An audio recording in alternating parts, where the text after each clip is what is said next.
Assalamualaikum warahmatullahi wabarakatuh. Saya Ais Indriani bersama kelompok saya yaitu Alpina Damayanti, di mana saya akan menjelaskan permasalahan di negara ini, yaitu tentang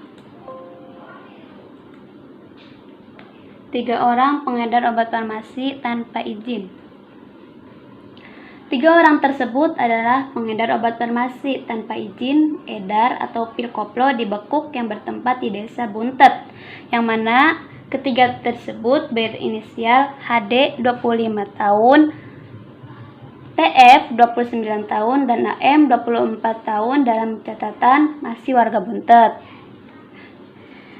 Pihak Kapolresta Cirebon Kombes Pol M. Syahdudi melalui Kasat Narkoba Kompol Sentosa Sembiring menangkap ketiga pelaku tersebut berawal saat pihak menindaklanjuti informasi masyarakat pengedaran pil koplo.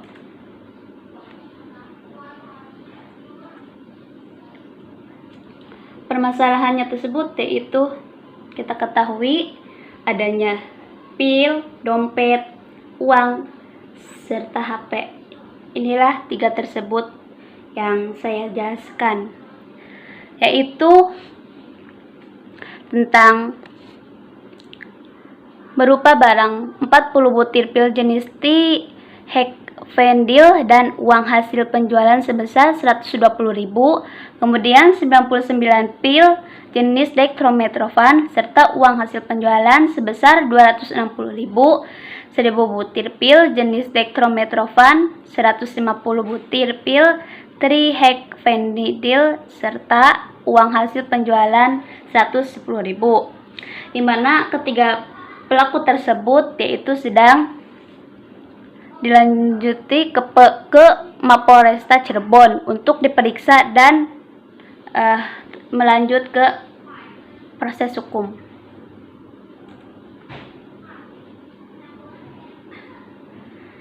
Di sini saya mempunyai kebijakan alternatif, yaitu tentang pro. Dari pro kita berdiskusi dengan Alvina, yaitu dijerat pasal 1096 Jo pasal 1907 Undang-Undang Republik Indonesia Nomor 36 Tahun 2009 tentang Kesehatan, yang dimana kontra yaitu pemakaian narkoba yang berlebihan. Peserta saya sudah menugaskan masing-masing bersama Alpina, yaitu dokumentasi wawancara. Tertera dalam gambar tersebut adanya wawancara terhadap Bapak Supranto dengan Saudari Alpina. Perkenalkan, nama saya Alpina Damayanti, mahasiswa PGSD KIP UPJ Cirebon. Ingin mewawancarai Bapak mengenai kasus penangkapan pengedar narkoba di Desa Buntet. Iya. Jadi langsung aja ya Pak. Iya, boleh, silakan Mbak. Mengapa mereka ditangkap polisi? Ya, kalau yang masalah ditangkap polisi ya karena mereka melakukan tindakan yang tidak baik, tetapi mereka juga harus dibina. Harus dibina dalam artian pembinaan di kalangan pemuda itu bagaimana? Apakah dari pembinaan itu dari pihak pemerintahan desa atau pihak kepolisian, itu harus ada pembinaan. Makanya karena kurangnya pembinaan di lingkungan pemuda, akhirnya seperti ini. Jadi sasaran kegiatan mereka itu ya dalam arti tanda kutip di sini bahwa pemuda itu yang sebenarnya kegiatannya positif, apakah di olahraga, di majelis lain seperti misalnya di remaja masjid atau di kegiatan-kegiatan sosial lainnya, tetapi akhirnya mereka itu melenceng ke arah kenakalan remaja dalam hal ini, yaitu penyalahgunaan obat-obat terlarang. Tuh. Terus siapa saja yang ditangkap oleh polisi Pak? Oh, yang ditangkap banyak.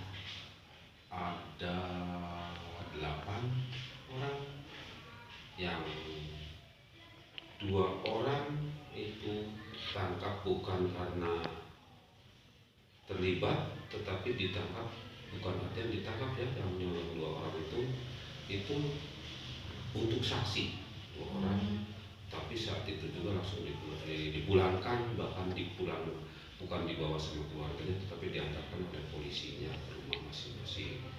Dan yang dua orang itu bukan dipulangkan, tetapi dijemput oleh orang tuanya. Karena ini kasus yang dua orang itu agak tinggi sedikit, yaitu di level kurir, yaitu pengantar dari yang pengguna narkoba dengan si penjualnya, itu kurirnya dua orang itu. Tetapi yang lima orang itu masih ditahan di Polres Cirebon, Sumber. Penangkapannya juga nggak langsung, itu dua tahap penangkapan total. Lupa tanggal dan bulannya dan harinya, tetapi masih di bulan Maret. Lalu apa saja barang bukti yang diamankan polisi? Ya tentu saja barang bukti yang diamankan polisi ya barang bukti yang diedarkan itu seperti obat-obatan itu, diantaranya tramadol itu. Kemudian barangkali waktu itu yang konon katanya itu ada sempat motor juga diamankan. Motor pelaku juga diamankan. Terus kapan penangkapannya terjadi? Tanggalnya Bapak dan harinya Bapak tidak lupa, tetapi itu masih di dalam bulan Maret, awal Maret. Awal Maret. Iya, awal Maret. Lalu di mana penangkapan itu terjadi? Terjadi penangkapan pertama itu di depan minimarket Alfamart, dan yang penangkapan yang kedua itu di Jalan RPI. Kemudian satu orang sampai ke Indramayu dikejar. Kenapa itu? Ya karena dia lari ke Indramayu, maka dikejar di Indramayu, akhirnya dapat. Malam itu juga semua diamankan. Lahirnya Pak. Ya. Bagaimana tindak lanjut kasus ini agar tidak terjadi lagi di kalangan pemuda di Desa Buntut? Ya, keinginan Bapak sih kalau ini ya tadi itu sosialisasi tentang narkoba, kemudian itu diadakan oleh pihak pemerintahan Desa Buntut beserta dengan pemuda. Dalam artian ini pemuda itu adalah Karang Taruna bekerja sama dengan kepolisian yang ada di Polsek, mengadakan sosialisasi, kemudian cara pencegahannya, cara penanggulangannya itu pemuda-pemudi itu diarahkan ke misalnya mengikuti pelatihan itu, misalnya pelatihan apakah bentuknya, pelatihan itu yang diadakan di desa atau di mana, atau di balai-balai latihan, itu harusnya dari kalangan dari orang tua juga harus selalu memantau, karena yang namanya pemuda itu biasanya selalu membohongi orang tua. Misal mau main mau mencari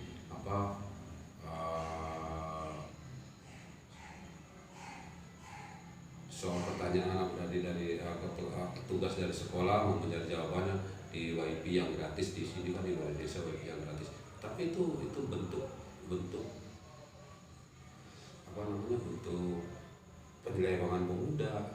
Itu di sininya di balai desanya tidak mencari jawaban itu, malah main keluar, akhirnya ya itu tadi. Nah, maka dari itu ya keinginan Bapak sih pihak pemerintahan desa Buntet itu mengadakan pelatihan-pelatihan yang unsurnya apakah perbengkelan atau pelatihan misalkan membuat paving block atau membuat di pertukangan, di perikanan, banyaklah bekerja sama dengan dinas sosial. Itu saja yang Bapak harapkan seperti itu. Terima kasih ya Pak telah bersedia meluangkan waktunya dalam wawancara ini. Terima kasih Pak. Ya, sama-sama Nek. Kebijakan yang kami usulkan yaitu mengadakan pelatihan-pelatihan untuk pemuda, misalnya pelatihan pembekalan, pelatihan budidaya ikan lele, serta yang lainnya. Di mana contoh tersebut sudah ada pelatihan untuk para pemuda tersebut, yaitu tentang pelatihan pembangunan. Mungkin cukupkan sekian dari kelompok kami, kurang lebihnya mohon maaf. Assalamualaikum warahmatullahi wabarakatuh.